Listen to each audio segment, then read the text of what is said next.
Attention troops, it is Stormy of course, and welcome to my Last Jedi spoiler talk video. So in this video I'm going to be discussing and reviewing certain moments in the film, in no particular order, just some thoughts and theories I had about a ton of stuff that happened in the plot.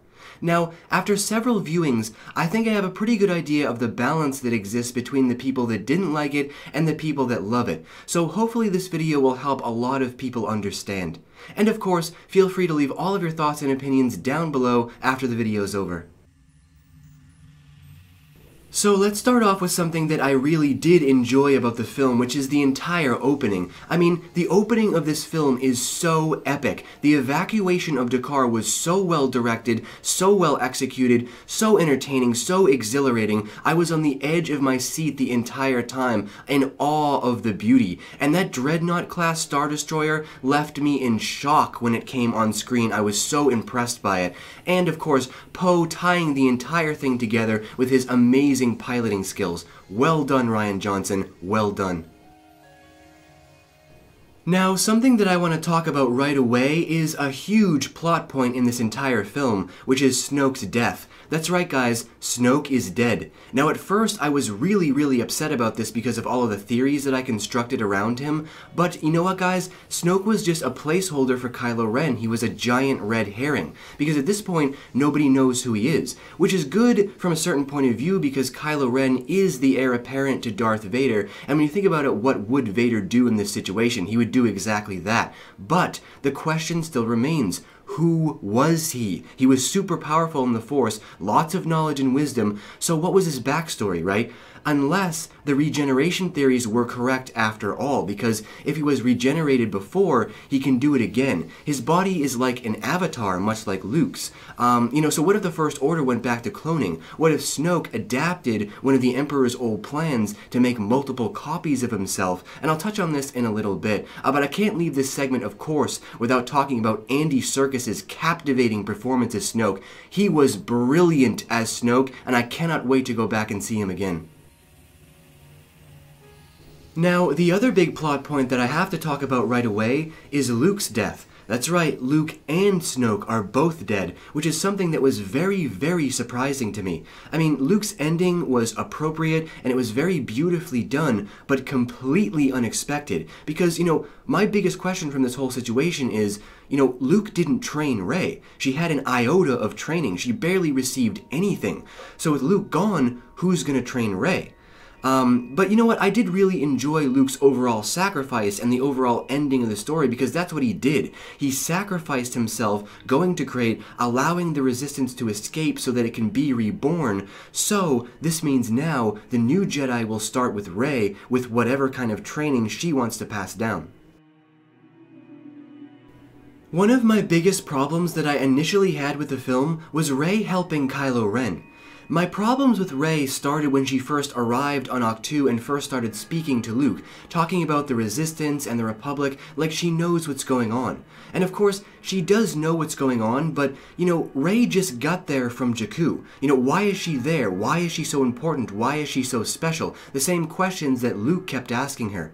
Then, she suddenly connects with Kylo Ren, determines that she knows his future, and wants to turn him back to the light side. Now, we know that that was all set up by Snoke, but the point is, why does she suddenly want to help Kylo? Literally a couple of days ago, you guys were just mortal enemies, right? And then, it dawned on me that this plot point actually makes sense, because previously, she had just fought with Luke Skywalker, actually got in a physical fight with him, because she realized that he created Kylo Ren, and she suddenly realized that she didn't understand the situation at all, and then she took it upon herself as her own responsibility to turn Kylo Ren back to the light side because Luke didn't want to help. Speaking of sudden turns, something else that rubbed me the wrong way was Kylo Ren's sudden turn and him killing Snoke. I actually hated it at first, because if Snoke is so powerful, then why didn't he notice the saber spinning next to him? I mean, I honestly thought he would have noticed that and then turned it back around on Kylo Ren. That's exactly what I thought when I was watching the scene go down. But then, upon my second viewing, I realized the weight and power of what was going on. You see, Everyone thought that Kylo Ren was just redeeming himself, but his plan all along was to use Rey to cause this fireworks show so that he could kill Snoke, and then further use Rey as a warrior to kill off the Praetorian Guards, and then assume his position as Supreme Leader. It was actually masterfully done. And by the way, what an amazing fight scene between Rey, Kylo Ren, and the Praetorian Guards. Rey and Kylo back to back, going against the guards. It was so beautifully shot and directed, and one of the best fight sequences in the entire saga. Now, even though I was a Skywalker theorist when it came to Rey, I actually have no issue with her being apparently no one. I mean, I've made videos in the past on this very subject. Although, it is an open-ended response, isn't it? Because Kylo Ren could have been manipulating her further, just flat out lying to her face. So that, to me, is still left up to the fans, but if it turns out not to be true, then she must be a Force virgin like Anakin Skywalker, although that was never mentioned either. So how did you guys all like Leia floating through space? How did you react to that scene? Well, the most surprising part to me was that I actually loved this entire sequence. I thought it was a very powerful moment that showed us that Leia is just as attuned to the Force as her brother is. It was enchanting, magical, and very moving. Now here's something I'm probably going to catch a lot of backlash for, and that is Finn's possible sacrifice. You know what, guys? I actually really enjoyed the notion of Finn sacrificing himself at the end of this film, when he flew his ski speeder into the cannon. I mean, honestly, I would have been perfectly fine if the scene did finish with a sacrifice by Finn. It would have been very impactful to the entire story, and it was almost ruined by Rose saving him. So, as far as Kylo and Rey's Force connection, for the most part this was really well done, and I really did enjoy all of the sequences that they had together, but one time, they played this for comedy, and it absolutely killed the entire vibe. And I didn't like the constant interruptions either. Instead of just doing one sequence where they have this connection, they space it out and it keeps interrupting the pace of the movie. And you know what, guys? My head was literally in my hands, I kid you guys not, in my hands, in the movie theater when Kylo Ren had his shirt off for that scene. Why?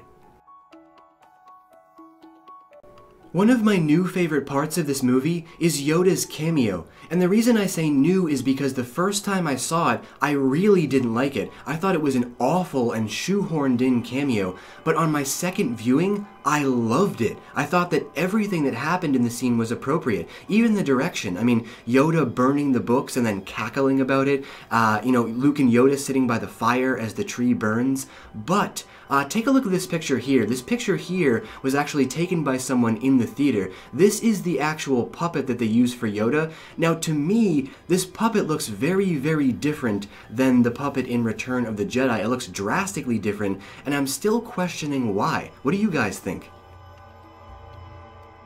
One thing I did want to mention aside from the actual movie is the crowd's response to the film.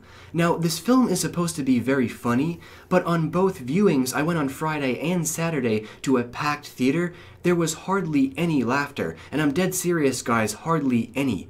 But the film is played almost like a comedy. It's like Star Wars Comedy Hour. But none of the humor hits. At least in my theater, none of the humor hit on both viewings. The theater was silent, almost completely silent, during and after the film. There were just murmurs coming from the audience. And you know what, guys? Sometimes that says everything.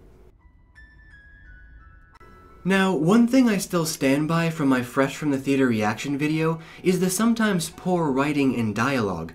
There is some dialogue in this film that is just surprisingly odd. Nothing being said is wrong, it's just that some of the conversations are read instead of acted, meaning that lines were spoken without any natural human inflections, like they knew what they were going to say before they said it. And it doesn't happen constantly, but it does happen a lot with Finn and Rose especially, and even sometimes with Rey. Another thing I stand by from my Fresh from the Theater review is the throwaway characters, starting with Finn and Rose. Now, Finn and Rose were just simply uneventful in this film. They are involved in a really strange, out-of-place sequence for most of the movie, and I honestly don't remember any memorable dialogue or scenes that they had together. They kind of just move easily from one place to the next with no real consequences.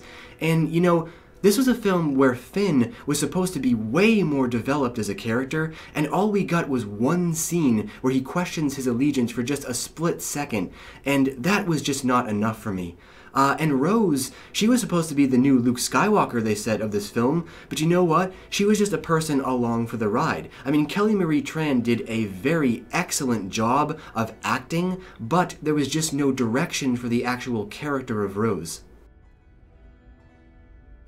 Moving on to Benicio del Toro, unfortunately, Benicio del Toro was completely useless in this film. He doesn't do anything. He conveniently gets out of prison, conveniently steals himself a ship, conveniently meets Finn and Rose in a convenient location, conveniently has all of the codes, conveniently has First Order uniforms, and on top of all of that, he has this strange stutter that he's trying to do with his character, and that absolutely ruined his performance for me. And then in the end, we never see him again, so who really cares who he was, you know?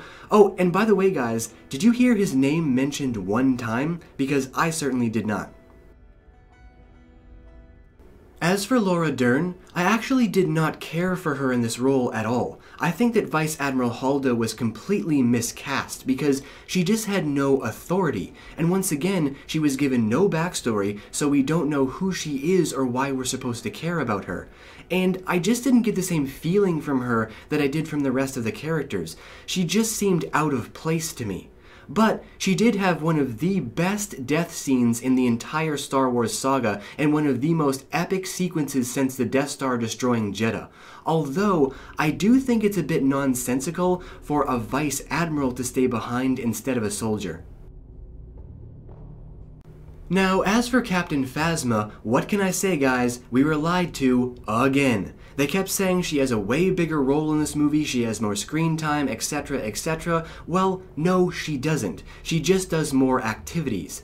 Now, I had thought that maybe Phasma would be utilized as like a bounty hunter type character, because we clearly see that Hux is still using Phasma like I had suspected, but why didn't he use her to search for information? It would have been so cool to see Phasma out on another planet actually doing some hunting.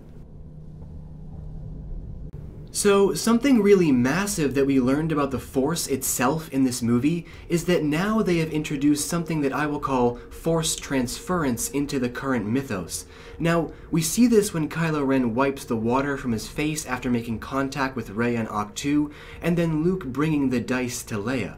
And also Luke himself, who is projecting himself as an avatar. Now, this is new right now, but in the expanded universe these topics are discussed all the time. Things like Force avatars actually do exist in the EU, so it's not outside the realm of possibilities. Now, speaking of Force transference, I think there is something else that we secretly learned about in this film pertaining to the Force, and it has to do with Snoke's death. Now, if you guys were to ask me right now if I think that Snoke is dead, guess what? I don't. And why? Well, a little thing called transfer essence. Transfer essence is literally eternal life. It suggests that as the body is a shell and weakens over time, consciousness can live forever by transferring it into a new body.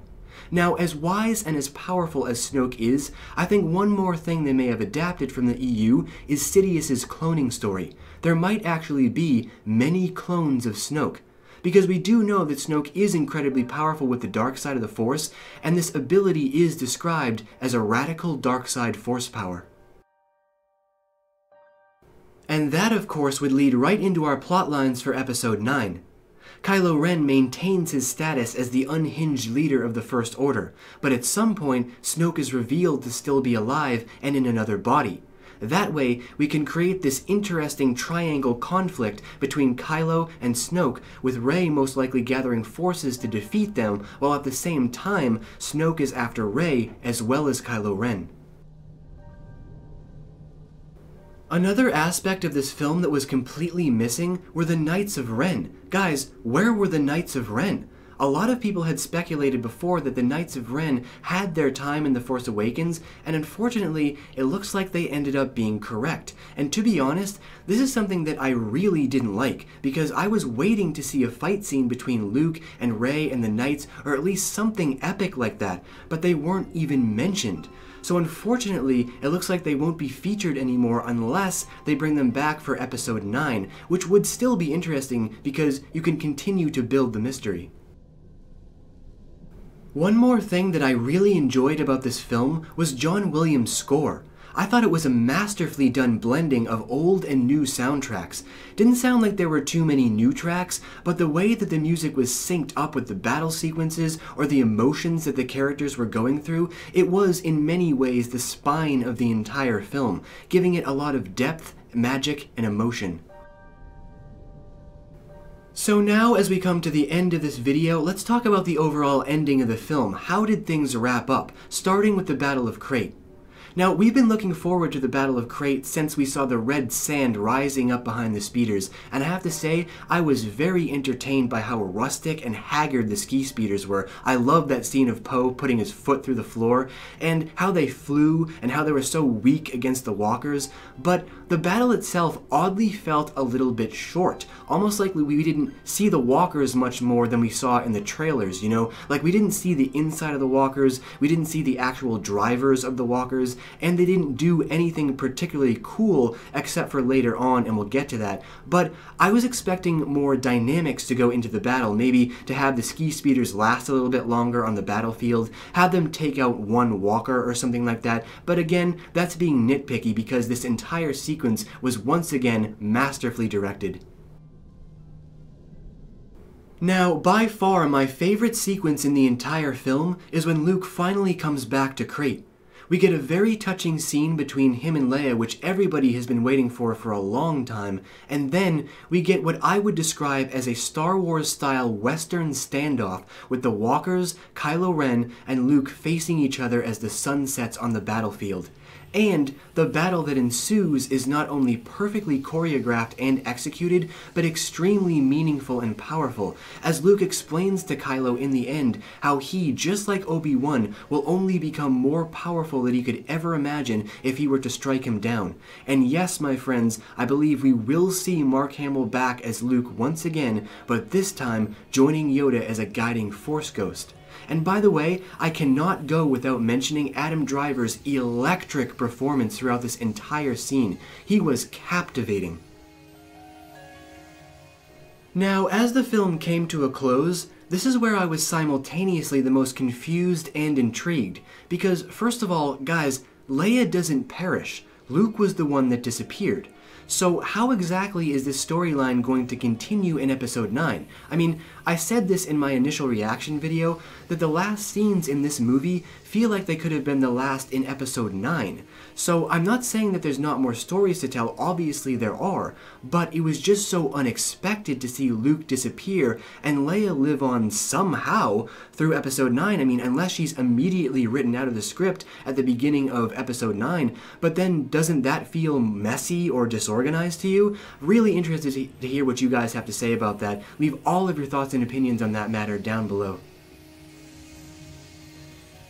So as for the very last scene of this film, we go back to Canto Bight where these slave children are telling stories of Luke Skywalker to themselves using little figurines, and I really loved that moment. Now, I didn't notice this on my first viewing, but that kid actually uses the Force to grab the broom when he walks outside, and then he looks up at the stars with his rebel ring on and holds the stick like a lightsaber, leading into, obviously, a new generation of Jedi. However, this also leads into another huge question. Who exactly is going to train who, and who passes on what? Because the Jedi Order, the ancient text, Luke Skywalker, everything is gone. And also, Rey hardly received any training from Luke. So what is she going to do? What does she have to teach and pass on? Unless Luke and Yoda do come back as Force ghosts and will continue to train her. Either that, or she goes in a completely opposite and different direction, something that we weren't expecting at all. Maybe Rey starts her own thing. So again, I'm really interested to hear what you guys have to think about that. Where is Rey going in Episode 9? Leave all of your thoughts and opinions down below. Well, my friends, that's going to do it for my Last Jedi full spoiler talk video. So now I turn this conversation over to all of you. How did you guys feel about this film? Do you love it? Do you hate it? What would you change? What would you add? What would you take away? Now's the time for you guys to leave all of your thoughts and opinions down below in the Great White Void. And as always, until next we meet, stay in a galaxy far, far away.